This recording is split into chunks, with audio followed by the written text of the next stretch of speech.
Sustainability is a word that we use a lot these days. It can mean a lot of different things. The idea behind coffee sustainability is to ensure a sustainable supply of good quality coffee in the future. But climate change is affecting the future of our coffee. Throughout my time working in coffee, I've had many conversations with people from all walks of life. One thing I've learned from all of this is people don't really talk about the invisible footprints behind the making of a cup of coffee. I feel like when you really know a problem, it's hard to ignore. My name is Fildzah. I'm a chef and a coffee addict. I run a casual dining restaurant in Palu, Kayana Restaurant, where we homemade as many base products as we can to control our food waste. Our mantra from day one is to spoil yourself without spoiling the earth. We maximize resources to minimize the waste, and the eventual waste that will occur get composted back directly where our food grows, at our coffee and herbs plantation. This is my coffee journey to sustainability. We cultivate single-origin organic Robusta and Arabica coffee at our own Kalimago coffee plantation in Nabu Valley, within the area of Lorelindu, a biosphere reserve by the UNESCO. The coffee cultivated without chemical fertilizers and pesticides and the use of chemical herbicides in weed management. My signature beverage for Barista Innovation Challenge 2022 is called plant-powered. As I mentioned before, climate change is affecting the future of our coffee. Most of us indulge ourselves in animal products every day and sometimes excessively. Do you know that such behavior actually contribute the most to climate change?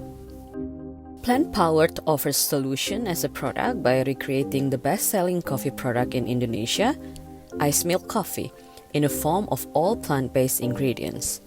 This kind of beverage is alive, it has a life cycle of its own, and when you create a product with minimum waste potential, it's very easy to not have it big or fancy looking. It's just natural. We start by making the espresso base with full Robusta from Kalimago coffee with roasting level of medium to dark and flavor notes of dark chocolate, popcorn, caramel, a bit acidy, and umami. I'm using 18 grams of coffee with yield 60 ml and putting it right into hyperchiller for 2 minutes. By essentially blanching the coffee, we are giving more prominence to the aromatic flavor notes. Then from the espresso pack, I'm making it into coffee saccharum by mixing the espresso pack with brown cane sugar with a 1:1 ratio, leaving it at room temperature for 24 hours and then later mixing it with cold brew made from the same coffee bean and strain it. To add complexity of the flavor and retain the bitterness, I'm pouring 3 grams blend of rooibos and cinnamon tea, brew with 120 ml of 92 degrees water and purposely oversteep the brewing time to 7 minutes. Now straight from the hyperchiller, I'm mixing 30 ml of chilled espresso, 15 ml of coffee saccharum, 30 ml of rooibos and cinnamon tea, and 5 ml of Dripp mixed berry syrup to add freshness and tartness to the aftertaste. To bind all the flavors together, I'm mixing saline solution made of sea salt from local farmer with a 1:4 salt to water ratio.